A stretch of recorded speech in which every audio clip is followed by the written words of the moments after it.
Stock exchange मुस्तकिल बुनियादों पर नीचे की जानिब गामजन है, कैपिटलाइजेशन में फ़र्क आ रहा है, एक्टिव क्लाइंटेल में फ़र्क आ रहा है, मौशी अशारी हमारे नेगेटिव साइड पे जा रहे हैं, इसका एक नेगेटिव इम्पैक्ट स्टॉक एक्सचेंज पर मुरतब हो रहा है।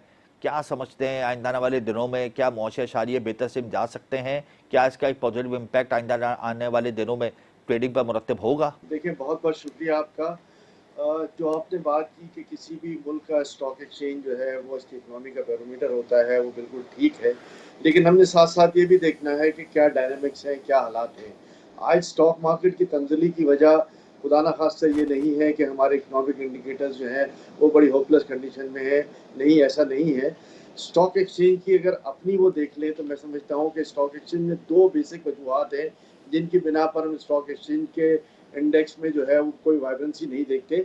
एक सबसे बड़ी वजह यह है कि जो बेसिक इंटरेस्ट रेट है वो 22-23% और लैंडिंग रेट जो है वो 27% तक चला जाता है। जी। तो जहां लोगों को 21-22% जो है वो पे आउट मिल जाता हो तो मैं समझता हूँ कि फिर कोई स्टॉक मार्केट की तरफ रुख नहीं करता।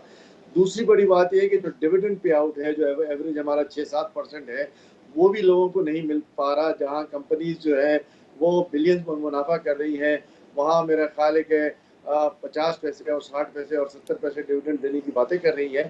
तो फिर इन कंडीशन में जो है वो लोग डेट सिक्योरिटी मार्केट की तरफ जाएंगे जहां बेहतर रिटर्न होता है। तो ये बात हमें अच्छी तरह समझ लेनी चाहिए। दूसरी बात, हम अगर मुल्क के इकोनॉमिक इंडिकेटर्स की तरफ जाते हैं तो मैं समझता हूँ कि अब जो इस वक्त सिलसिला चल रहा है उसमें मैं समझता हूँ कि हमारे इकोनॉमिक इंडिकेटर्स जो है वो बेहतरी की तरफ है, तंजिली की तरफ नहीं है। बिल्कुल भी बेहतरी की तरफ इसलिए है कि हमारा बैलेंस ऑफ ट्रेड और हमारा बैलेंस ऑफ पेमेंट जो है वो बराबर आ रहा है। हमारा फिजिकल जो है वो डेफिसिट नहीं आ रहा। वो इसलिए नहीं आ रहा कि हम तकरीबन बराबर आ रहे हैं, हमारी एक्सपोर्ट्स और हमारी इंपोर्ट्स और फिर रेमिटेंसेस को आप कंपेयर कर लें तो बहुत थोड़ा फर्क रह जाता है। ट्रेडिशनली ये फर्क 2 से 3 बिलियन डॉलर का रहा है पिछले सालों में। लेकिन अगर अब वो फर्क मिट गया है और हम उसमें जो है वो एक बेहतरी की तरफ आ रहे हैं तो मैं समझता हूँ कि इससे अच्छी पॉजिटिव इंडिकेटर्स की कोई बात नहीं होगी। तो मगर ये मगर अहमद साहब, मगर मिसकंसेप्शन है, देखें, लोगों को इसमें मगर समझना पड़ेगा। मगर अहमद साहब, आपने कहा इकोनॉमिक इंडिकेटर्स बेहतर हो रहे हैं, इन्फ्लेशन हमारे मुल्क में बढ़ रही है, 29-30% सरकारी अदाद-ओ-शुमार के मुताबिक इन्फ्लेशन है, लेकिन अगर मैं ग्राउंड रियलिटी की बात करूं तो इस वक्त 50% से तजावुज़ कर चुकी है। टैक्सेस की शरह में बतदरीज इजाफा हो रहा है, टैक्स चोरी की शरह में इजाफा हो रहा है। सिवाय डॉलर के हमारे पास कोई ऐसा इकोनॉमिक इंडिकेटर नहीं है जो बेहतरी की सतह पे जा रहा हो। हमारा सर्कुलर डेट बढ़ रहा है। इस वक्त IMF की कड़ी से कड़ी शराइत हमारे ऊपर लाद दी गई हैं और हमने उन तमाम शराइत पर अमल करना है। इसमें कोई दो राय नहीं कि डॉलर की कदर बेहतर हो रही है, लेकिन मार्केट सिर्फ डॉलर की कीमत पे तो नहीं चलती अहमद साहब। जाहिर सी बात है, दीगर इकोनॉमिक इंडिकेटर्स की अगर मैं बात करूं तो पैदावारी लागत चूंकि बढ़ रही है, पेट्रोल, बिजली, गैस महंगी हो रही है, तो जाहिर सी बात है उसका एक नेगेटिव देखिए, इंपैक्ट आ रहा है। मैं PIA दो और दो सरकारी बातें। इदारे जबो वाली की जानिब गामजन है।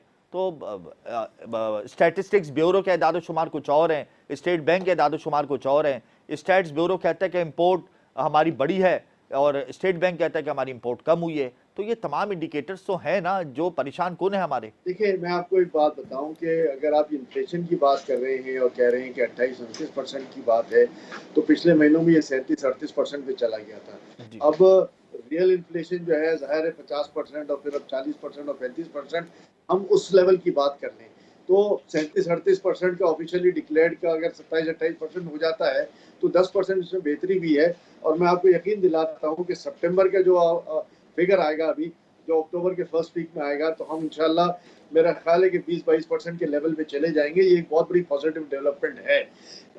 देखिए, आप डॉलर रेट की बात करते हैं तो हर चीज़ शायद हमारी डॉलर रेट से मुंसलिक है। हम इम्पोर्ट बेस्ड इकोनॉमी है और जितना डॉलर महंगा होता है उतनी दो चीज़ें होती हैं, एक तो यहाँ महंगाई बढ़ती है जी। और दूसरा हमारे जो इंटरेस्ट पेमेंट है वो बढ़ जाता है।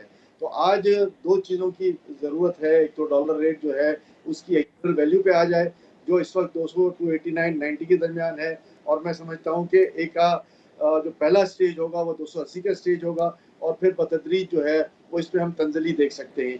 इसकी वजह जो है वो ये है कि हमारे मुल्क के अंदर जो SIFC के तहत पॉलिसीज आई हैं उसमें एक बहुत बड़ा स्कोप दिया गया है, न सिर्फ फॉरेन इन्वेस्टर्स को बल्कि लोकल इन्वेस्टर्स को।